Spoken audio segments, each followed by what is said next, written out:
Hello friends, नमस्कार and welcome to समाधान। साथियों, उम्मीद है कि आप सब अच्छे होंगे और साथ ही साथ आपकी स्टडी भी अच्छे से चल रही होगी। और साथियों, सीएसबीसी की तरफ से जो चालक सिपाही के लिए भर्ती की जो नोटिफिकेशन जारी की गई है, 4361 पदों पर ये चूँकि वैकेंसी है, अच्छी खासी सीट है। और लास्ट टाइम ये वैकेंसी 2019 में आई थी और तब देखिएगा उसके बाद जाकर के फिर से ये वैकेंसी आई है। और ऐसा मौका फिर आगे आपको कब मिलेगा ये कोई नहीं बता सकता है अभी। तो ये बेहतरीन मौका है, अगर आप इसके लिए एलिजिबल हैं तो आप इसके लिए अप्लाई करें। लेकिन इसमें साथ ही साथ आपको सावधानी भी बरतनी है। देखिए, बहुत से लोगों के पास एलएमबी लाइसेंस है, तो बहुत से लोगों के पास एचएमबी है, और कुछ लोगों के पास दोनों लाइसेंस होगा।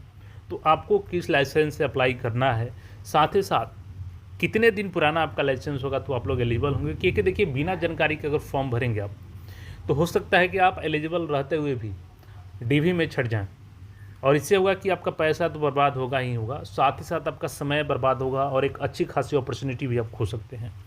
तो बहुत से लोग ये गलती कर रहे हैं और उस गलती से आपको बचना है।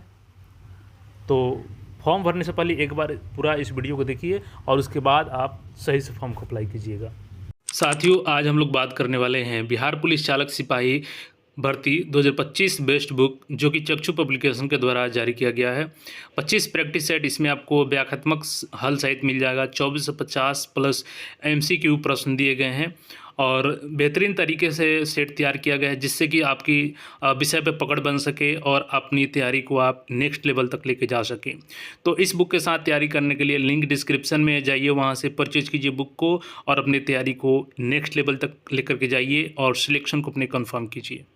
आप जैसे ही वेबसाइट पे आएंगे तो यहाँ पे आपको रजिस्टर करने का ऑप्शन मिलेगा। तो यहाँ पे इंस्ट्रक्शंस है, आप इसको पढ़ के वो प्रोसीड पे कर सकते हैं, जिसमें आपका सारा डिटेल्स भरना है। और भरने के बाद यहाँ पे आपको रजिस्ट्रेशन कर लेना है।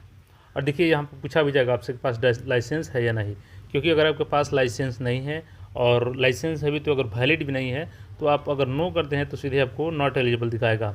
यस करेंगे तभी आपको यहाँ पे अपना टाइप डालना रहेगा, जैसे कि आपके पास एलएमबी है या एचएमबी है, तो जो भी आपको डालना होगा उसका लाइसेंस इशू डेट लिखना है। यहाँ पे आपका लाइसेंस का नंबर क्या है, ये सारा चीज़ लिखना है।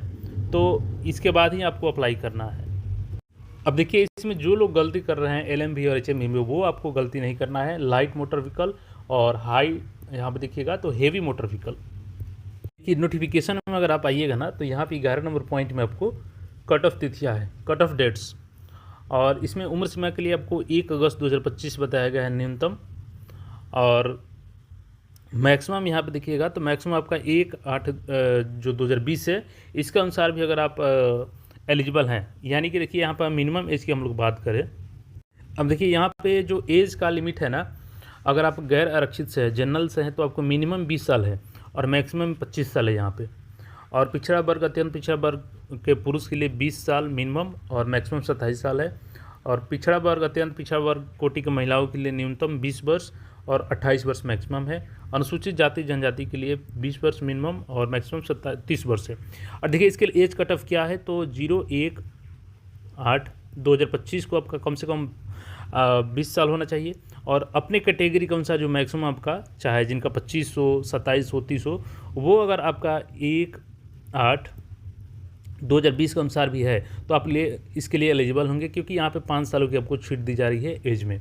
अब देखिए, मेन जो यहाँ पे लोग गलती कर रहे हैं ना, वो एचएमबी और एलएमबी में कर रहे हैं। देखिए, इसका जो कट ऑफ डेट है एचएमबी और एलएमबी का, तो वो यहाँ पे देखिएगा क्या है। मोटर वाहन चालक, चूँकि सबसे पहले तो आपको 10+2 पास होना है। उसके बाद आपके पास अभ्यर्थी को हल्का मोटर वाहन एलएमबी, भारी मोटर वाहन एचएमबी चलाने का सक्षम प्राधिकार द्वारा विज्ञापन निर्गत होने की तिथि से न्यूनतम 1 वर्ष पूर्व निर्गत मोटर वाहन चालक अनुज्ञप्ति धारक ही अनिवार्य होगा। अब देखिए, यहाँ पे एक तो कन्फर्म है कि आपका 1 साल पुराना होना चाहिए, जो कि मैंने पहले भी बताया था। लेकिन अब इसके लिए एग्जैक्ट कट ऑफ डेट क्या है वो अभी हम लोग देखेंगे। और देखिए, यहाँ पे एक चीज़ तो क्लियर है कि या तो आपके पास एलएमबी होनी चाहिए या आपके पास एचएमबी, दोनों में से कोई भी है तो आप इसके लिए फर्स्ट ऑफ ऑल एलिजिबल हैं। बट अब कट ऑफ डेट की हम लोग बात कर लें। अब देखिए, यहाँ पे मोटर वाहन चालक अनुज्ञप्ति के लिए दिनांक 17 जुलाई लिखा गया। यहाँ पे क्लियर डेट मेंशन है आपका कि 17 जुलाई 2024 देखिएगा यहाँ पे।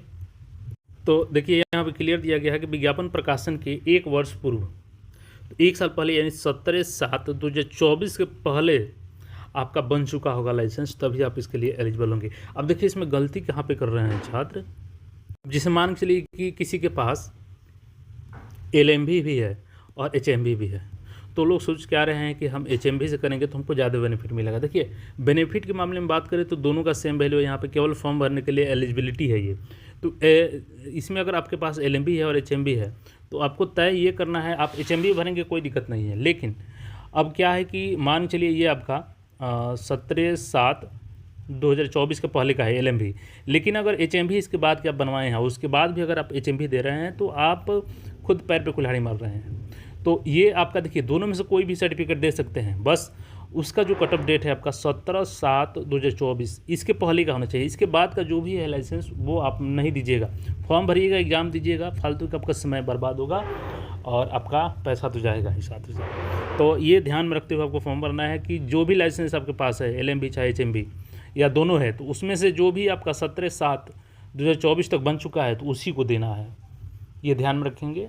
अन्य कोई क्वेरी हो तो कमेंट करके पूछ सकते हैं, और बाकी अपडेट्स के लिए चैनल को सब्सक्राइब करके जुड़ रहे हैं। मिलते हैं फिर नए अपडेट में, धन्यवाद।